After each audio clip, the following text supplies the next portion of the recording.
Did you know she conquered a real dragon, yet nearly collapsed under a secret, silent agony? Long before Christian tradition remembered her as the fearless monster tamer, and long before she was honored as the patron saint of hospitality and cooks, Martha of Bethany was just a woman breaking. Behind every duty she accepted was a soul drowning in the brutal, crushing weight of love and grief. Her story begins in the quiet village of Bethany, nestled on the eastern slope of the Mount of Olives, barely 2 miles from Jerusalem. It was a peaceful place of olive groves, vineyards, and dusty roads, traveled by pilgrims making their way to the holy city. Among its modest homes stood one unlike any other, the house of Martha, Mary, and Lazarus. The Gospels portray this home as one of the few places where Jesus found genuine rest. When the hostility of Jerusalem became overwhelming, he often returned to Bethany. There, he was not surrounded by crowds demanding miracles or religious leaders plotting against him. Instead, he was welcomed as family. And Martha made sure he was always cared for. She prepared food, she organized the household, she welcomed guests, she anticipated every need before anyone voiced it. To the outside world, she appeared strong, composed, and dependable. But strength often hides exhaustion. As the eldest sibling, Martha likely became the natural caretaker of the household after the death or absence of their parents, whom Scripture never mentions. In Jewish society of the 1st century, the eldest daughter frequently assumed enormous domestic responsibilities when circumstances demanded it. Every meal, every visitor, every financial concern, every practical decision eventually found its way to her shoulders. The burden became her identity. Meanwhile, her younger sister Mary possessed a profoundly different temperament. Where Martha found purpose through service, Mary sought meaning through contemplation. One worked with her hands, the other listened with her heart. These contrasting personalities would become the setting for one of the most beloved yet misunderstood moments in the New Testament. One afternoon, Jesus arrived once again in Bethany. Word spread quickly through the village.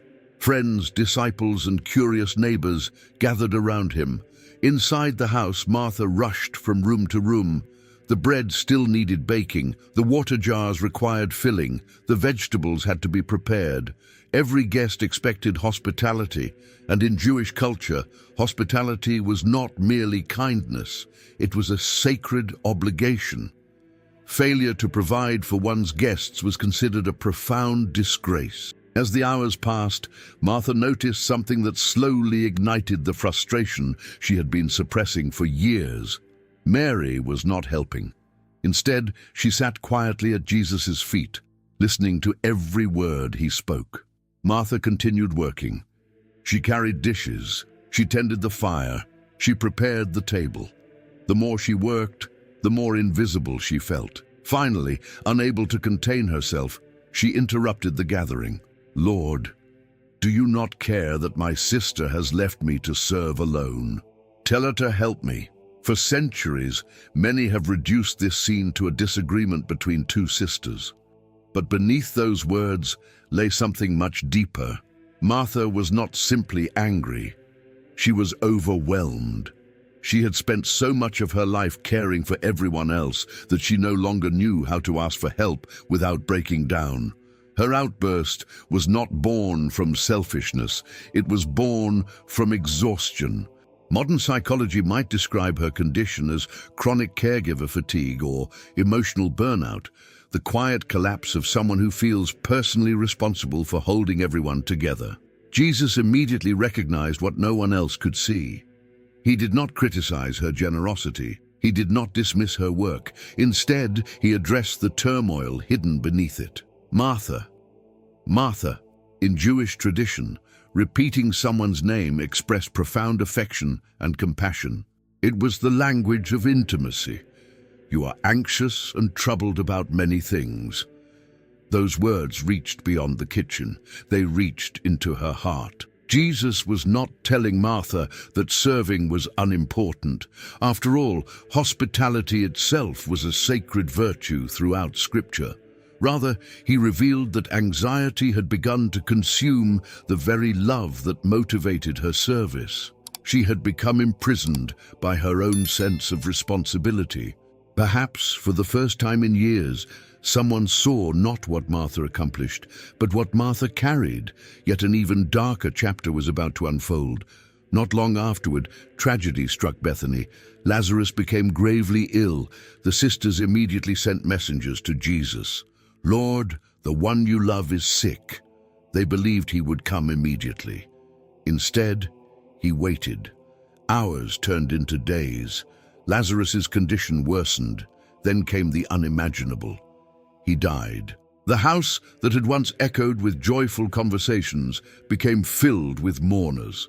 Professional mourners arrived from Jerusalem. Family friends filled every room. Funeral customs began almost immediately according to Jewish law. Mary remained inside, consumed by sorrow. Martha did something extraordinary. She left the mourners behind and ran toward Jesus before he even entered the village. There was pain in her voice, there was disappointment, perhaps even confusion. "Lord, if you had been here, my brother would not have died." She did not accuse him, but neither did she hide her heartbreak. Then came one of the most astonishing declarations of faith recorded anywhere in the Gospels. "But even now I know that whatever you ask of God, God will give you." Even now, two simple words. Yet they revealed a faith stronger than death itself. Standing before a grieving sister, Jesus answered with words that would echo throughout history. "I am the resurrection and the life. Whoever believes in me, though he die, yet shall he live." Moments later, before a sealed tomb where Lazarus had lain dead for 4 days, Jesus cried out with a loud voice, "Lazarus, come out!" Silence hung in the air. Then movement. The dead man emerged from the darkness, still wrapped in burial cloths.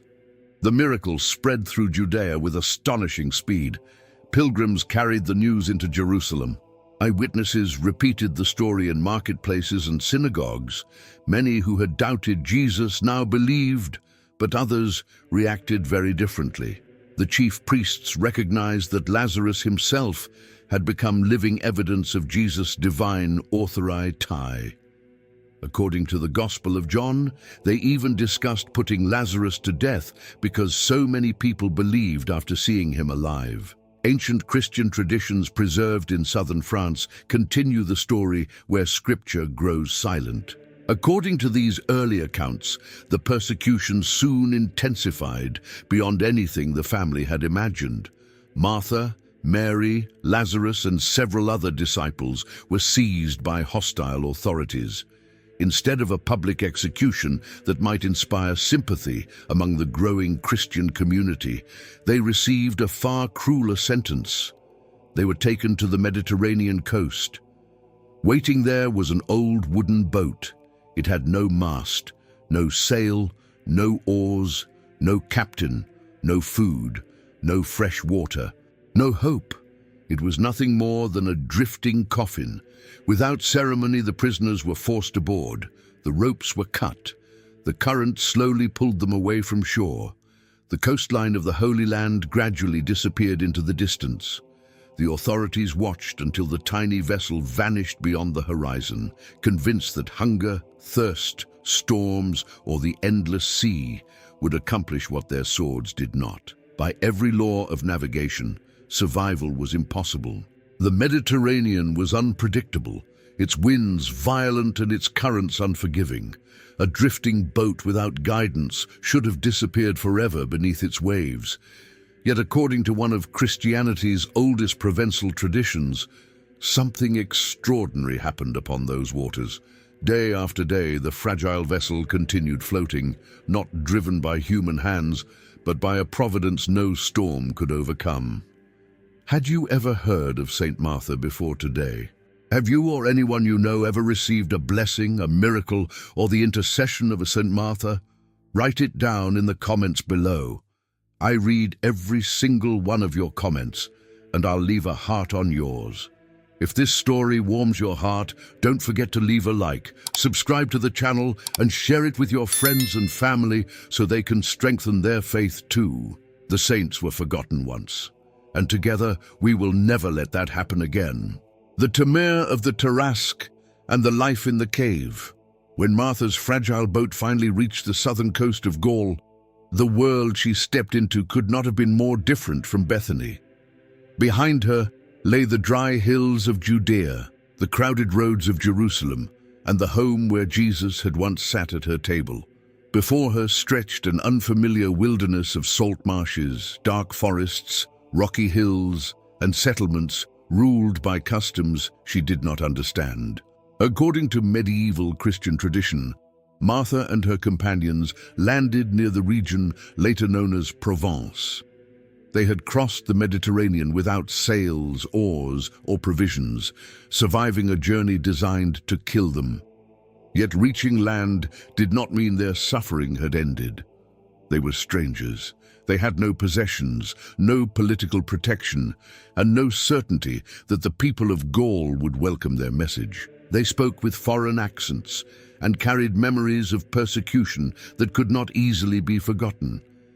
Martha had once been the mistress of a respected household. Now she stood barefoot on a foreign shore with nothing but the clothes she wore and the faith she had carried across the sea. The woman who had once worried about serving a perfect meal now had no kitchen. The woman who had provided shelter to others now had no home. The woman who had welcomed Jesus into Bethany had become a refugee in an unknown land. Tradition says that the companions eventually separated to preach in different regions. Lazarus traveled toward Massilia, the city later called Marseille. Mary was associated with the wilderness around Saint-Baume. Martha journeyed inland toward the Rhône River, where frightened villagers told her of a horror living among the swamps. They called it the Tarasque. Descriptions of the creature varied, growing more terrifying with every generation. Some said it possessed the body of a massive beast, the shell of a turtle, the claws of a predator, and a long tail ending in a poisonous spike. Others described 6 powerful legs, a lion-like head, sharp teeth, and scales strong enough to turn away spears. It was said to move between the dark waters and the dense riverbank vegetation, emerging without warning to attack animals, overturn boats, and drag people into the marshes. The villagers lived beneath a permanent shadow of fear. Fishermen avoided certain stretches of the river. Travelers refused to cross the nearby roads after sunset. Parents warned their children never to approach the reeds, where strange movements disturbed the black water. Armed men had tried to kill the monster. Hunters had followed its tracks into the marshes. Soldiers had entered the forest carrying spears, axes, and torches. Some returned wounded. Others never returned at all. Every failed expedition strengthened the terror surrounding the creature. To the people of the region, the Tarasque was no longer merely an animal. It had become a living curse, a symbol of everything violent, uncontrollable, and hidden within the wilderness. When Martha heard the stories, she did not ask for a sword. She did not demand an army. She did not attempt to protect herself behind the walls of the settlement. Instead, she asked where the beast had last been seen. The villagers stared at her in disbelief. This foreign woman appeared physically unprepared for such a confrontation. She carried no armor. In her hands were only a simple wooden cross and a vessel of blessed water. Around her waist was the belt of her own garment. Some begged her not to go. Others assumed she did not understand the danger, but Martha had already looked into the darkness of a sealed tomb. She had already watched her brother die. She had already been abandoned in the middle of the sea.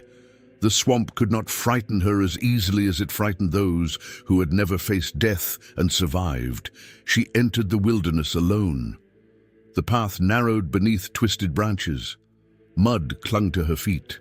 Clouds of insects hovered above stagnant pools, while every movement among the reeds sounded like something stalking her. The deeper she went, the quieter the forest became. Then she heard it. A heavy disturbance in the water, a low growl rising from somewhere beyond the trees. Branches snapped, birds exploded into the sky. The creature emerged from the marsh. Its body was enormous, covered in scales and mud. Its jaws opened, revealing rows of teeth. The ground trembled beneath its weight as it advanced toward the unarmed woman standing before it. Martha did not run. She raised the cross. According to the legend, she began to pray and sprinkled the creature with holy water. The Tarasque lunged forward, but something changed as it approached her. Its violent movements slowed, its growl weakened. The beast that had resisted weapons and slaughtered hunters lowered its head before the sign of the cross. Martha stepped closer. The villagers watching from a distance expected to see her torn apart. Instead, she removed the belt from her waist and placed it around the creature's neck. Then she began walking back toward the settlement. The Tarasque followed her. The sight must have appeared impossible. A barefoot woman leading a monstrous beast through the wilderness with nothing more than a cloth belt. No chains, no cage, no soldiers. The creature that had once ruled through fear now walked obediently behind her, yet the terror of the villagers had not disappeared. When Martha entered the town, armed men surrounded the weakened animal.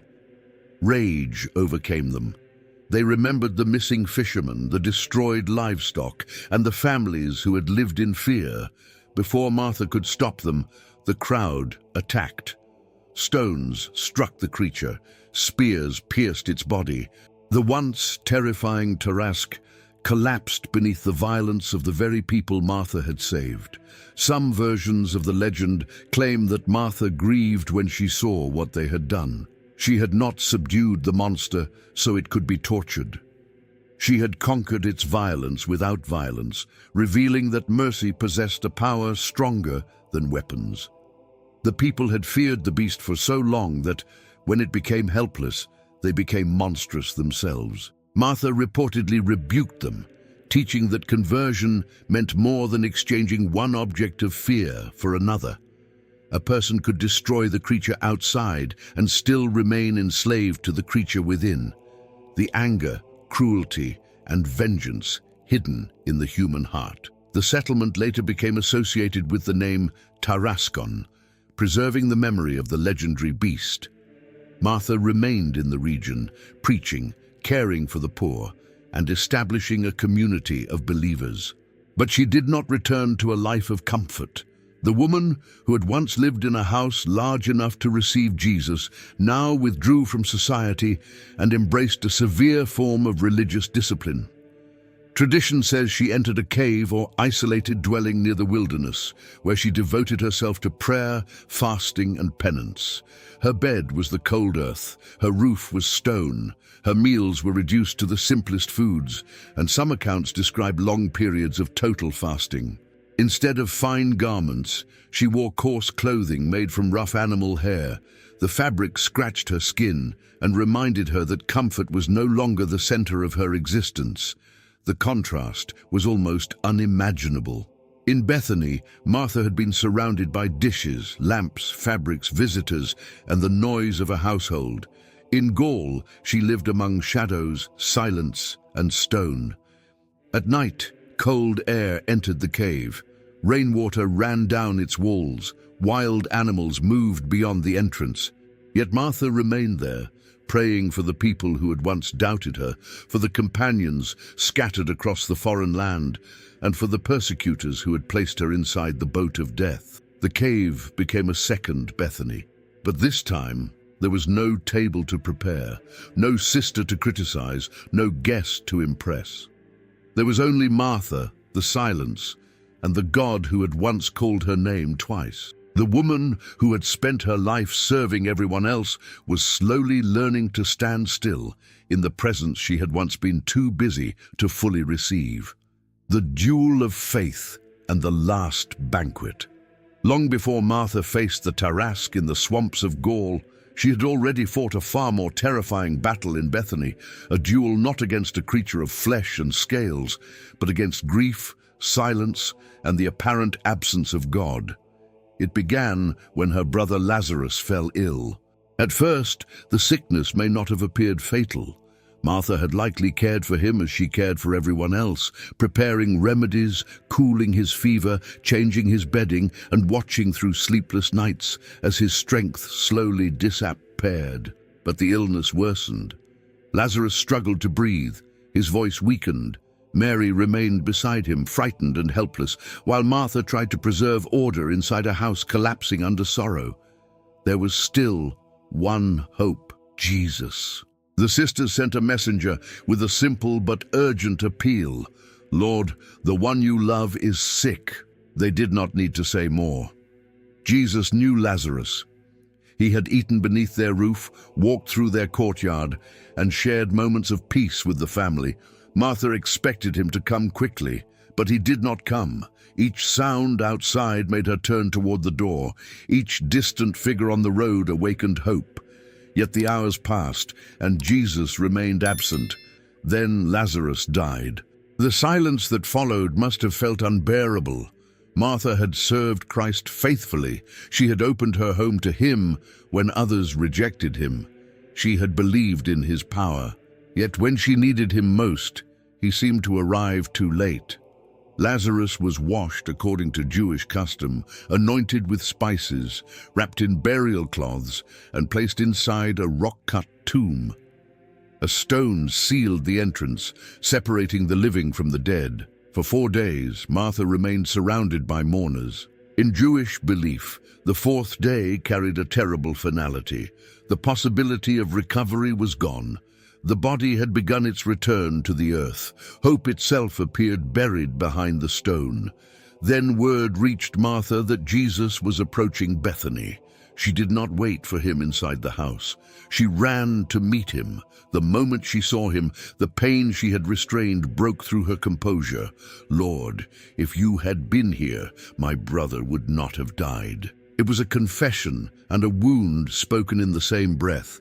She believed he could have prevented the tragedy, but behind her words stood the question grief often asks: "Why did you not come?" Jesus did not answer by explaining the delay. Instead, he declared, "Your brother will rise again." Martha believed he referred to the resurrection at the end of time. She knew the teachings of her people. She understood that the righteous would rise on the last day. But Jesus was not speaking only of a distant promise. "I am the resurrection and the life," he told her. "Whoever believes in me, though he die, yet shall he live." Then he asked her the question upon which everything depended. "Do you believe this?" There, on the road outside Bethany, Martha entered the greatest jewel of her life. On one side stood everything her eyes could see: a sealed tomb, grieving relatives, 4 days of death, and a brother who would never return to her table. On the other side stood the word of Christ. Martha answered with one of the strongest declarations of faith in the New Testament. "Yes, Lord, I believe that you are the Christ, the Son of God, who is coming into the world." She spoke before the miracle. She believed before the stone moved. She confessed Christ while Lazarus was still dead. That was Martha's victory. Not that she never doubted, but that grief did not silence her faith. At the tomb, Jesus commanded that the stone be removed. Martha, ever practical, reacted immediately. She warned that Lazarus had been dead for 4 days. The terrible reality of death could no longer be hidden. But Jesus looked at her and reminded her, "Did I not tell you that if you believed, you would see the glory of God?" The stone was rolled away. Jesus prayed. Then his voice thundered into the darkness, "Lazarus, come out!" And the man who had entered the tomb, wrapped for burial, emerged alive. Years later, in the distant land of Gaul, Martha carried that memory into every shadowed place. She had seen death surrender. She had heard Christ's voice enter a tomb and return with the man she loved. But time eventually brought Martha to the threshold she herself could not avoid. According to medieval tradition, after years of preaching, fasting, serving the poor, and living in prayer, Martha received a revelation that her final hour was approaching. Her body had grown weak from age and austerity. The hands that had once prepared meals in Bethany held the cross before the Tarasque and cared for the suffering could no longer perform their familiar work. She gathered her companions and asked them to remain near her. Some traditions claim that a mysterious wind extinguished the lamps around her bed, plunging the room into darkness. The people surrounding her became afraid, but Martha asked them to continue praying. Then the darkness changed. A supernatural light filled the place. Martha said she could see Christ approaching her, but he was not alone. In the vision, her sister Mary appeared beside him, along with angels and saints clothed in light. The stone walls of the humble room seemed to disappear before a glory more real than the earth beneath her bed. The woman who had once rushed from room to room preparing a banquet for Jesus now saw that he had prepared a banquet for her. According to tradition, Christ spoke words of tenderness, assuring Martha that wherever he was, she would also be. The exhausted servant was finally being received as an honored guest. Yet before surrendering her spirit, Martha requested a final act filled with strange and powerful symbolism. She asked to be placed upon the ground over a bed of ashes. Ashes represented mortality, repentance, and the end of every earthly possession. Kings and servants, the powerful and forgotten, all eventually returned to dust. Martha, who had once carried the responsibilities of an entire household, wished to die with nothing beneath her except the reminder that every human life belongs completely to God. She also asked that the sign of the cross be held before her eyes. As her breathing weakened, prayers continued around her. Her mind may have returned to Bethany, the kitchen fire, Mary seated at Jesus' feet, Lazarus laughing after being restored to life, and the voice that had once spoken her name twice with compassion. Martha, Martha. She had served many tables. She had fed strangers. She had comforted the poor. She had crossed the sea without provisions. She had faced a monster without a weapon. But in her final vision, the roles were reversed. Christ stood before her not as the guest awaiting service, but as the divine host inviting her to enter. The last banquet had already been prepared. No fire needed tending, no bread needed baking, no anxious hands needed to arrange the table.